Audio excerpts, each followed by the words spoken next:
Многие миллиардеры рассказывают о том, как тяжело им приходилось идти к успеху и добиваться всего своим трудом. Но на самом деле не все так печально. Салют, гайс! Как ваше настроение? А у нас сегодня новый выпуск. Если ты веришь в удачу, то тебе со мной по пути. Советую досмотреть это видео до конца, так как сегодня ты узнаешь о 7 счастливчиках, которые разбогатели за один день, совершенно неожиданно.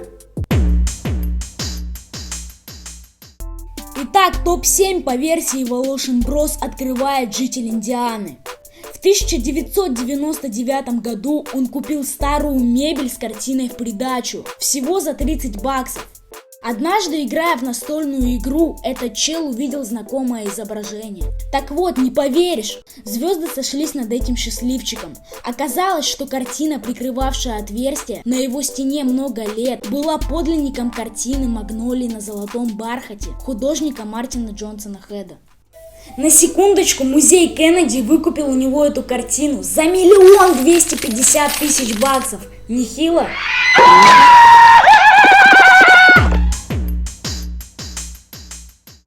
Шестое место присуждается фартовому парню из Пенсильвании.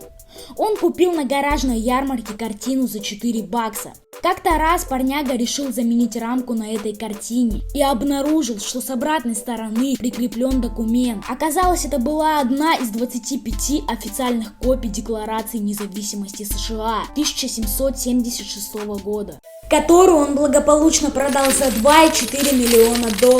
Круто, да? Hey fellas, look what I found in my pocket. Look, a year's salary right here. What I call them? Fun coupons. See that? A fun coupon. Come on, Miss Luke John B. Пятое место отдается профессору из Канады Дэвиду Черритону. На сегодняшний день общая сумма его состояния насчитывает $3,3 миллиарда. Будучи преподавателем информатики в Стэнфордском университете, Дэвид помогал студентам-стартаперам инвестициями в их идеи. Когда их проекты выстреливали, он продавал свою долю акций за хорошие деньги.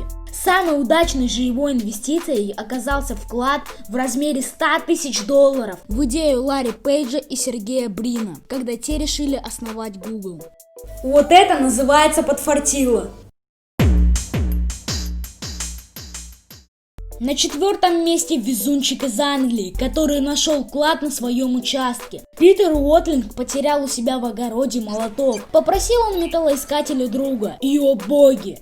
Вместо молотка счастливчик нашел историческое захоронение стоимостью $15 миллионов. Конечно, он был педантом и все сокровища передал в Государственный музей. Но Англия — это не Россия. За такую находку он получил премию в $2 300 000 фунтов. Он все-таки стал миллионером.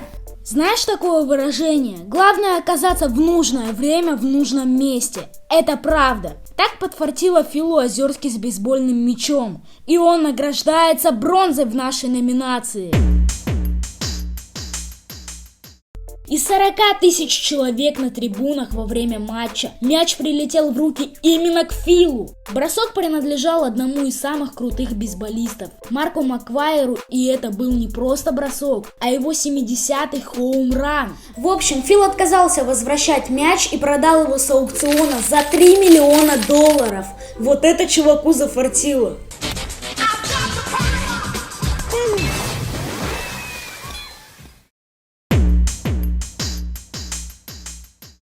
Серебро достается Кристоферу Коху из Норвегии. В 2009 году Кристофер, будучи студентом, работал над рефератом, тема которого являлась шифрование. Для своей работы он купил 5000 биткоинов за $30. После удачной сдачи работы он благополучно забыл о своем приобретении. Спустя 4 года, когда курс биткоина взлетел, Кристофер продал криптовалюту за $900 000.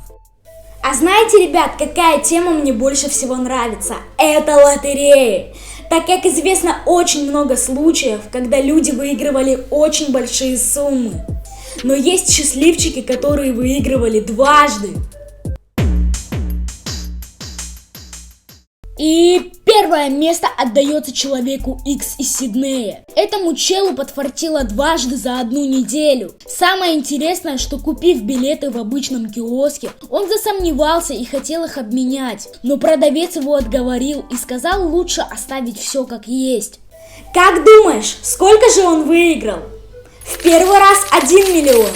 А спустя 5 дней еще 1 миллион 400 тысяч долларов. Вот такая она, госпожа Фортуна, она же Леди Лак.